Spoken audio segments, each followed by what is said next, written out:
நீங்க கேள்விப்பட்டிருப்பீங்க சவுதியில மூவி தேட்டரே கிடையாதுன்னு. அது உண்மைதான். சவுதியில மூவி தேட்டரே கிடையாது தான். நான் சொன்ன உடனே நம்ம எடிட்டர் துடிச்சு போயிருப்பாரு. பட் இப்போ இல்ல, ஓகேங்களா? ஒரு 2-3 வருஷத்துக்கு முன்னாடி வேணா சொல்லலாம். அது என்ன காரணம்னு சொல்ற கேளுங்க. சினிமா கண்டுபிடிச்ச எத்தனை வருஷம் ஆகுது? எத்தனை வருஷத்துல இருந்து இது வரைக்கும் இங்க சவுதியில மூவி தேட்டரே கிடையாது.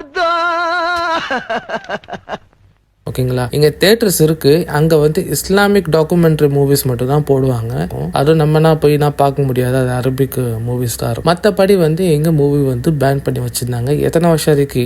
இப்போ ஒரு 2018 வரைக்கும் இங்க தியேட்டரே கிடையாது. ஃபர்ஸ்ட் டைம் ஏஎம்சின்னு சொல்லி இப்ப நான் போற மூவி தியேட்டர் இருக்கு இல்லையா, அவங்க தான் வந்து ஃபர்ஸ்ட் டைம் ரியாத்ல ஓபன் பண்ணாங்க 2018. அதுக்கப்புறம் அவங்க முழுசா அரபிக் படம் அந்த மாதிரி தான் போட்டுக்கிட்டு இருந்தாங்க. அதுக்கப்புறம் உங்களுக்கு தெரியும் கொரோனா வந்துருச்சு. கொரோனா வந்த அப்புறம் 2020 தான் வந்து தம்மாம்ல வந்து ஓபன் பண்ணாங்க. அப்போ மோஸ்ட்லி வந்து ஹிந்தி படம், அப்படி இன்டென்ஸ் படம் அவ்வளோ இருக்காது. மோஸ்ட்லி அரபிக் படம், இங்கிலீஷ் படம், அப்புறமா வந்து ஹிந்தி போட ஆரம்பிச்சாங்க. இப்போ தமிழ்ல போட ஆரம்பிச்சிட்டாங்க. ஸோ நான் சவுதிக்கு வந்து இப்போ பார்த்தோன்னா ஒரு 2-3 மூவிஸ் தான் பார்த்துருப்பேன் இந்த 10 வருஷத்துல. சரி, இப்போ நான் எந்த மூவிக்கு போக போறேன்னா கங்குவா, நம்ம சூர்யா நடிச்ச படத்துக்கு தான். ஸோ அந்த படம் எப்படி இருந்துச்சு சவுதியில பார்க்கும்போது, எங்க ஆடியன்ஸ்னா எத்தனை பேர் வந்தாங்க, தியேட்டர்னா எப்படி இருக்கு, அதோட பிரைசிங்னா எப்படி இருக்குன்னு மேற்கொண்டு வீடியோல பார்ப்போம். கடைசி வரைக்கும் பாருங்க, இன்ட்ரெஸ்டிங்கா இருக்கும்.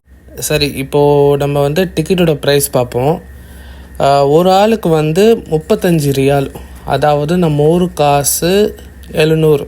ஓகே, 700 ருபீஸ் ஆகுது நம்ம ஊரு காசு. இதில் நம்ம ப்ளஸ் பார்ட் என்னன்னா, சவுதியில் வந்து பார்க்கிங்னா ஃபீ கிடையாது. பார்க்கிங் எல்லாமே ஃப்ரீ தான். ஓகேங்களா? எந்த பார்க்கிங்க்கும் நீங்கள் பே பண்ண வேண்டியது இல்லை. அண்ட் நீங்கள் வெளியில் இருக்க சாப்பாடு கூட உள்ளே கொண்டு போனால் நீங்கள் வந்து பேக்கில் வச்சுட்டு கொண்டு போகலாம். ஓப்பனாக கொண்டு போனால் சம்டைம்ஸ் அலோவ் பண்ணுவாங்க, சம்டைம்ஸ் அலோவ் பண்ண மாட்டாங்க. சில டைமில் எனக்கு அலோவ் பண்ணியிருக்காங்க, சில டைம் வேண்டாம்னு சொல்லியிருக்காங்க. ஸோ பெட்டர் நீங்கள் ஒரு பேக்கில் போட்டு கொண்டு போய் அங்கே கொட்டாமல் நீங்கள் திருப்பி அதை குப்பை திருப்பி நீங்கள் டஸ்ட்பினில் போட்டிங்கன்னா நீங்கள் உள்ள சாப்பாடு கொண்டு போகலாம். சரி, ஓகே, டிக்கெட்டை காட்டிட்டு படம் பார்க்கலான்னு சொல்லி தப்பான தேட்டருக்குள்ளே போயிட்டேன். போனால் இந்த மாதிரி இருந்துச்சுன்னு சொல்லி சரி கரெக்டாக வெளியில் வந்து கரெக்டான தேட்டருக்குள்ளே நுழைஞ்சிட்டோம். சரி, நான் இப்போ டிக்கெட் எப்படி வாங்கினேன்னு பார்ப்போம். நான் ஆன்லைனில் தான் டிக்கெட் வாங்கினேன். எதுக்குன்னா ஆன்லைனில் தான் ஆஃபர்ஸ் நிறைய போடுறான். ஓகேங்களா? நான் 35 ரியாலுக்கு வாங்கினேன். இதே டேரெக்டாக வந்து கேட்டால் 55 ரியால்னு சொன்னாப்புல. ஸோ பெட்டர் என்னன்னா ஆன்லைன்லேயே டிக்கெட் வாங்கிக்கோங்க, ஆஃபர்ஸ் இருக்கும். டேரெக்டில் எப்போ வரணும்னா, இன்கேஸ் நீங்கள் ஆன்லைனில் புக்கு ஆகலை, இல்லை க்ளோஸ் ஆயிடுச்சு, அது மாதிரி ஏதாச்சும் ப்ராப்ளம் இருந்துச்சா மட்டும் நேரில் வந்து வாங்கிக்கோ. இப்போ வந்து சீட்டிங்கை பற்றி பேசுவோம். நம்ம ஊர் தேட்டர் சீட்டிங் பார்த்தீங்கன்னா எனக்கு தெரியும். அங்கன்னா உட்காந்து இந்த படத்தை வந்து சத்தியமாக பார்க்க முடியாது. இங்கே வந்து சீட்டிங்னா வந்து உங்கள் கையிலேயே வந்து ரிமோட் கண்ட்ரோல் இருக்கும். அது எப்படின்னா நீங்கள் காலை வந்து லிஃப்ட் பண்ணிக்கலாம், பின்னாடி அப்படியே சாஞ்சிக்கலாம். ஓகேங்களா? படுத்து தூங்கிக்கிட்டே பார்க்கலாம், அந்த அளவுக்கு சீட்டிங் இருக்குது. நான் நல்லா ஹெவி வெயிட்டு, எனக்கே இந்த சீட்டிங் வந்து ரொம்ப கம்ஃபர்டபுளாக இருந்துச்சு. நல்ல ஸ்பேஸ் இருந்துச்சு. அழகாக படுத்துக்கிட்டு பார்த்தேன்.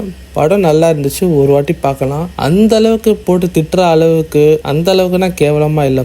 படம் நல்லா இருக்கு. சில பேர் வந்து ரொம்ப கத்துற மாதிரி இருக்குன்னு சொன்னாங்க சவுண்டு. நம்ம டிஎஸ்பி பத்தி உங்களுக்கே தெரியும். அவர் நார்மலா கத்தி தான் பாடுவாரு, கத்தி தான் பண்ணுவாரு. அவரோட மியூசிக் வந்து தான் இந்த படத்துக்கு இன்னொன்று டிராப் பேக் மாதிரி.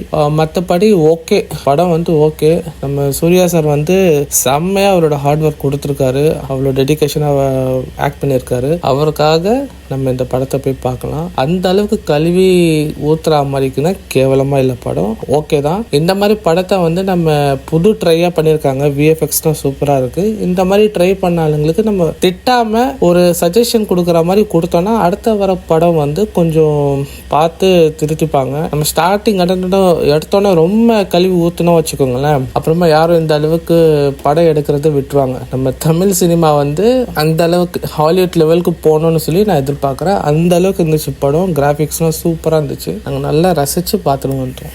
எனக்கு என்ன வருத்தமாக இருக்குன்னா, நம்ம சூர்யா அண்ணா தான் எதிரியே கொள்வோம் அப்படின்னாரு. பார்த்தா அவரை தான் வச்சு கொண்டுட்டு இருக்காங்க கபடில்.